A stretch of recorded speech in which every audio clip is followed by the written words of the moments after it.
Natchez, Mississippi in 1849 was a place of wealth built carefully atop suffering, its beauty carefully arranged to hide the cruelty beneath. The town rose above the Mississippi River on high bluffs, its grand homes facing the water like symbols of triumph and permanence. White columns gleamed in the sun, gardens were manicured with precision, and the sounds of piano music drifted from open windows in the evenings. Yet below this polished surface existed another world entirely, one that most visitors were never meant to see closely.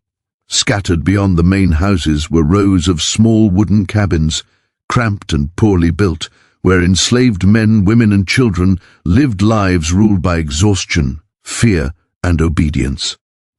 These cabins were quiet places, not because life within them was peaceful, but because silence was a survival instinct. Every sound carried risk. Every word spoken too loudly could invite punishment. It was within this divided world that Halloween of 1849 arrived, carrying with it a tension that many felt but few could explain. Halloween in Natchez was not celebrated as it was in northern towns. There were no children carving pumpkins, no door-to-door visits, no laughter in the streets. Among white residents, the day passed with little acknowledgement, sometimes marked only by a private dinner or a passing remark about superstition. For the enslaved population, however, the night carried a far deeper meaning. Generations earlier, their ancestors had brought fragments of African spiritual beliefs across the ocean, traditions that spoke of spirits, ancestors, and moments when the boundary between worlds grew thin. Over time, these beliefs blended with Christian teachings forced upon them, creating a quiet, internal understanding of certain nights as dangerous, powerful, and unpredictable.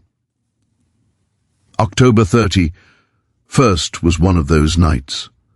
Elders warned the young to stay close, to avoid wandering, to keep their heads down once darkness fell. They spoke of the night as if it were listening.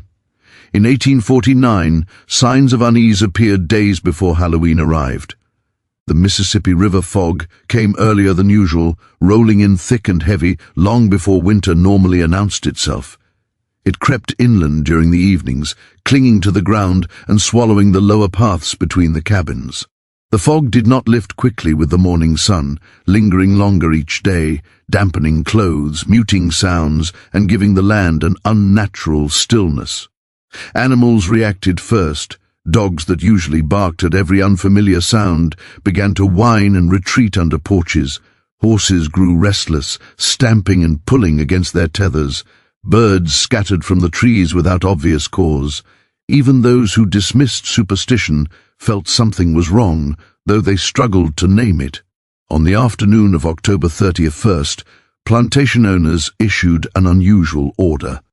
Lanterns were to be extinguished earlier than normal that evening, and no unnecessary movement was permitted after nightfall.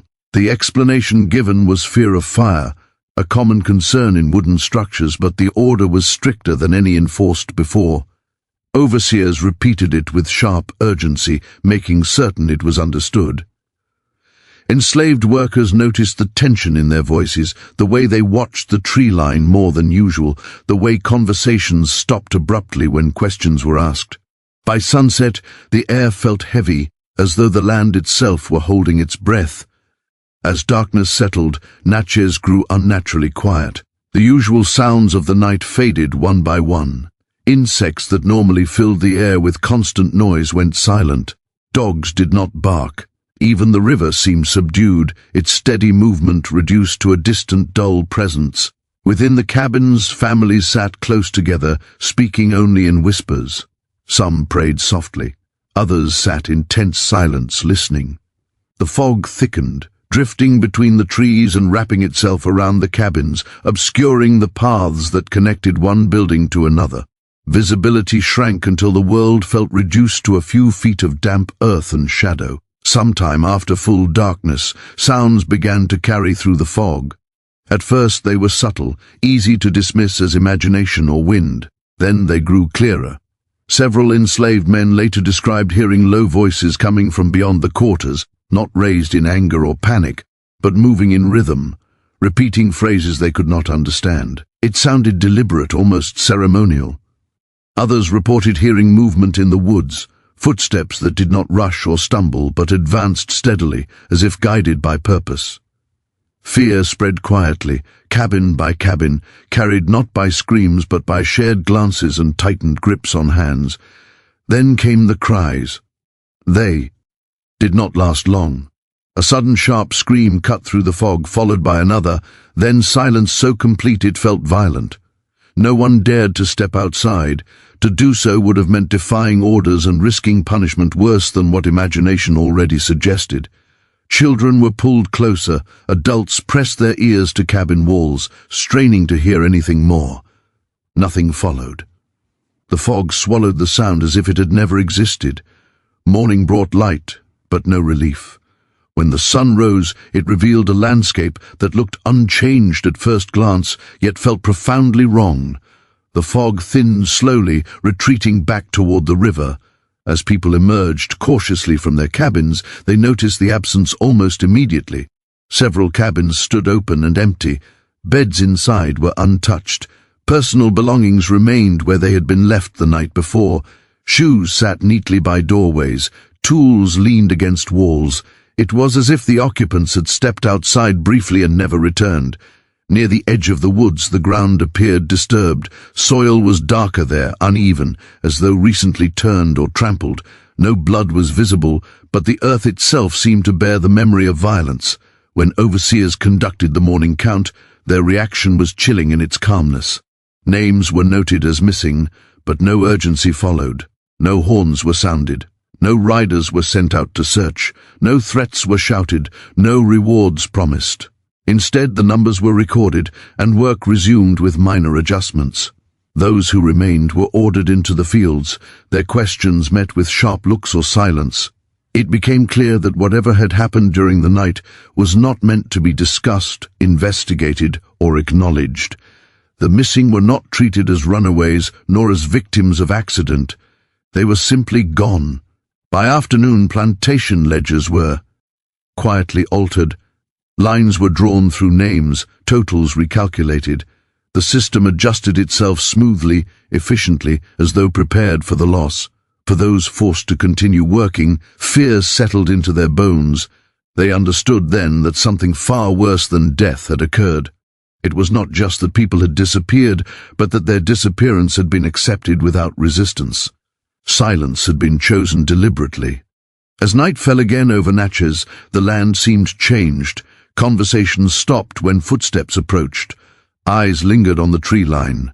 No one spoke of Halloween aloud, but everyone felt its weight.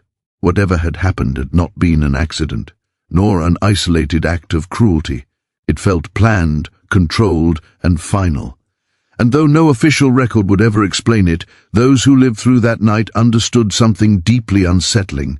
On October 30th to 1st, 1849, human lives had been erased, and the erasure itself was the message.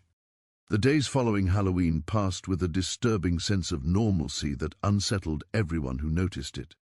Cotton picking resumed at dawn, river traffic continued, and meals were distributed as usual, yet the absence lingered like a shadow that refused to move. Those who remained could not ignore the empty spaces where familiar faces had once stood. Tools were shared differently, workloads shifted quietly. No one asked openly what had happened, not because curiosity was gone, but because asking felt dangerous. In a system built on punishment, silence was often safer than truth.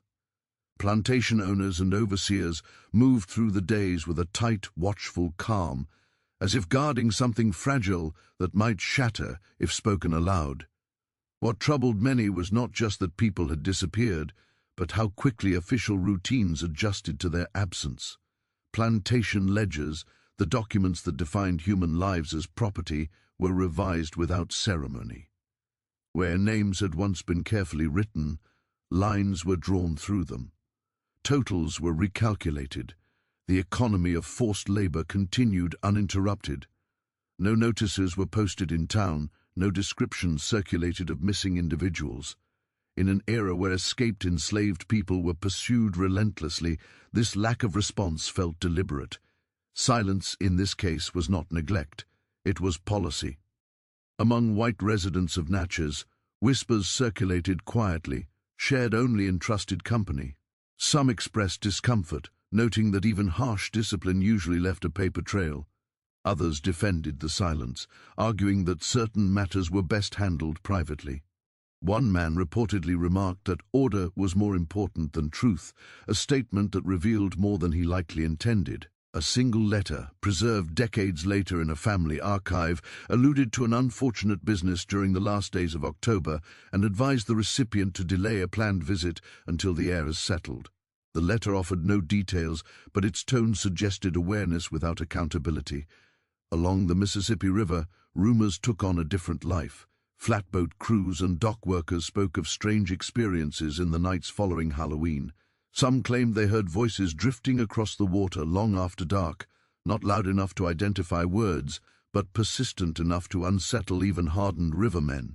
Fishermen told of nets growing heavy without explanation, as though something had tangled within them, only to snap free before reaching the surface. A few swore they saw brief flickers of light near the riverbank where no camps were set. These stories spread slowly, altered with each telling, but always returned to the same unease. Something had been added to the river that did not belong there. Within the enslaved community, fear deepened into something heavier. Sleep became difficult. Dreams grew vivid and disturbing. Many reported seeing the missing in their sleep, standing silently at the edge of fields or near the water, clothes soaked, eyes wide and unblinking. They did not speak, they did not accuse, they simply watched. Whether these dreams were born of grief, trauma, or shared terror was impossible to know, but their consistency unsettled even the elders. Some believed the spirits of the missing were restless, denied proper burial or acknowledgement. Others feared the dreams were warnings, reminders of what could happen again. What made the situation more disturbing was the sense of coordination. It soon became clear that disappearances had not occurred on just one plantation. Across the Natchez region, multiple estates showed sudden, nearly simultaneous reductions in their enslaved populations. The numbers varied, but the timing aligned too closely to dismiss as coincidence. Yet no plantation recorded deaths, sales, or escapes to explain the losses. For historians, this pattern would later become one of the strongest indicators that something organized had occurred. At the time, however, it only reinforced fear. If this had been a single act of cruelty, it might have been spoken of in fragments. The scale suggested something larger, something agreed upon. Religion, which often offered comfort, became another source of unease. Church services continued, sermons preached obedience and endurance, but no prayers were offered publicly for the missing. Their absence was treated as if it were invisible. For those forced to attend, this silence felt like betrayal. Faith was supposed to recognize suffering, yet here it had been folded neatly around it. Some enslaved people began holding private prayers at night, away from overseers' eyes, lighting small candles and whispering names that could not be spoken aloud. These acts were quiet forms of resistance, small attempts to keep memory alive in a world determined to erase it. As weeks passed, the fear did not fade. It transformed. Conversations became more cautious. Movements were watched more closely. Any sign of gathering, even for innocent reasons, was discouraged. Halloween, once a night of whispered superstition, became a symbol of unspoken threat. Parents warned children not just about spirits, but about attention. Do not stand out, do not gather, do not trust silence. The lesson of 1849 was not delivered through official decree, but through absence. It taught that people could be removed completely, not only from the land, but from history itself. Some white residents later claimed ignorance, insisting they knew nothing beyond rumors. Yet ignorance in this context was selective. It required accepting gaps in logic, overlooking missing records, and choosing comfort over conscience. The economic engine of Natchez depended on compliance, and compliance depended on fear. The events of that Halloween reinforced both. Whatever had occurred achieved its purpose. Resistance diminished. Spiritual practices retreated further into secrecy. Memory became dangerous. By the time winter approached, the immediate shock had dulled, but the damage remained. The missing were not mourned publicly. Their names were not spoken outside of whispers. They existed only in dreams, in rumors carried by the river, and in the unease that settled over the land. The absence became a warning passed quietly from one generation to the next. Do not ask, do not gather. Remember what happened when the night came and the fog refused to lift, though no official account would ever record the truth. The consequences of that Halloween were real and lasting. It reshaped behavior, belief and fear across an entire region. And as time moved forward, one thing became increasingly clear. The most powerful weapon used that night was not violence alone, but erasure. To make people disappear so completely that even their absence could be denied was a cruelty far deeper than any single act of brutality. Years passed, and the immediate shock of what happened in Natchez in 1849 slowly faded into something quieter but no less heavy. Time moved forward, seasons turned, and new routines formed, yet the memory of that Halloween night never truly left those who had lived through it. It settled instead into habits, into glances exchanged without words, into the way people avoided certain paths after dark. The plantations continued to function, cotton continued to flow down the Mississippi, and Natchez maintained its image of prosperity. On the surface, nothing appeared broken. Beneath it, something had been permanently altered. For the enslaved people who remained, survival required adaptation. They learned to measure their words carefully, to suppress curiosity, and to avoid forming bonds that might draw attention. Gatherings became smaller, quieter, and rarer. Spiritual practices did not disappear, but they retreated deeper into secrecy, carried out only in the safest moments, often late at night and far from watchful eyes. Elders passed down warnings rather than explanations. They did not describe exactly what had happened, but they taught lessons shaped by it. Certain nights were dangerous, certain silences were deliberate, and sometimes disappearance was not an accident, but a message. Halloween never returned to being just another night.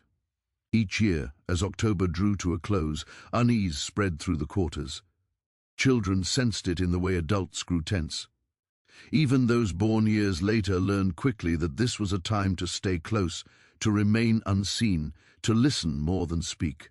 No one needed to explain why. Fear had a way of educating without instruction.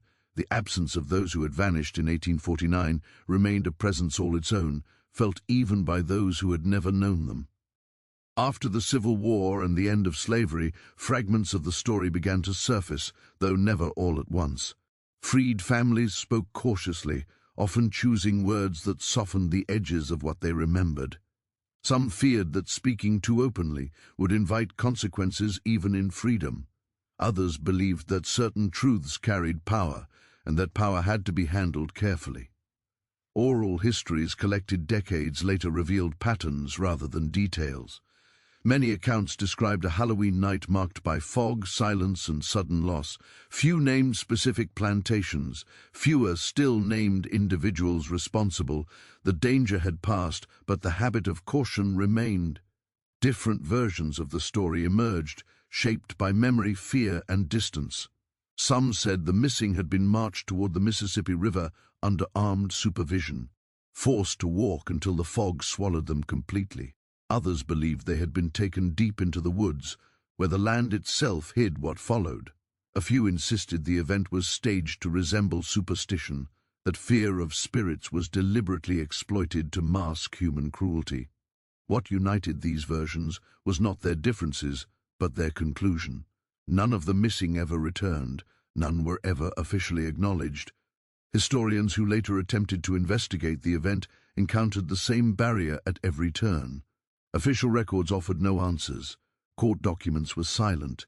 Newspapers contained no mention of violence, escape, or unrest connected to that Halloween. Plantation records showed only numbers, adjusted neatly and without explanation. Deaths were not recorded. Sales were not listed. The absence of documentation became the most striking evidence of all. In a society obsessed with ownership and accounting, such gaps were not natural, they were intentional.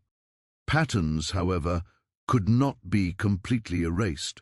Labor records from multiple plantations showed sudden, simultaneous reductions in late 1849. Church registers revealed names that appeared one year and vanished the next. Census data showed inconsistencies that could not be explained by migration alone. Individually, these details seemed insignificant. Together, they formed the outline of something larger, something coordinated. The truth was not written plainly, but it existed between the lines, in the spaces where explanation should have been.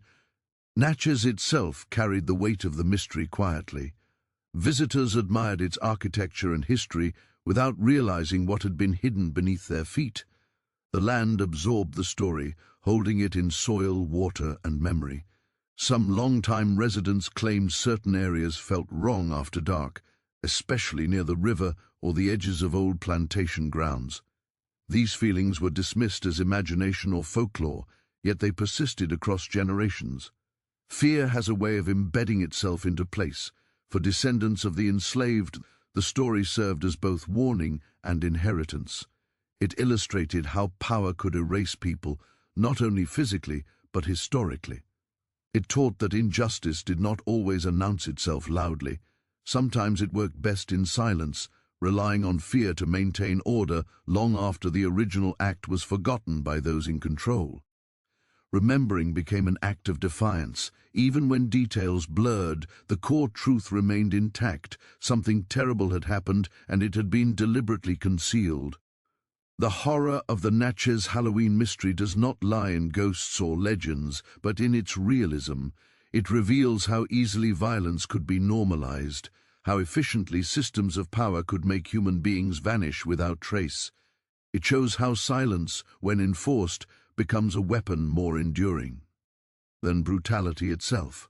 The missing were denied names, graves, and records, but they were not denied memory. That memory survived in whispers, in dreams, and in the uneasy feeling that still lingers when the fog rolls in from the river. Today, the mystery remains unresolved, not because evidence never existed, but because it was never meant to survive. What happened in Natchez in 1849 was designed to leave no official mark, to fade quietly into history as if it had never occurred. Yet the absence it created continues to speak.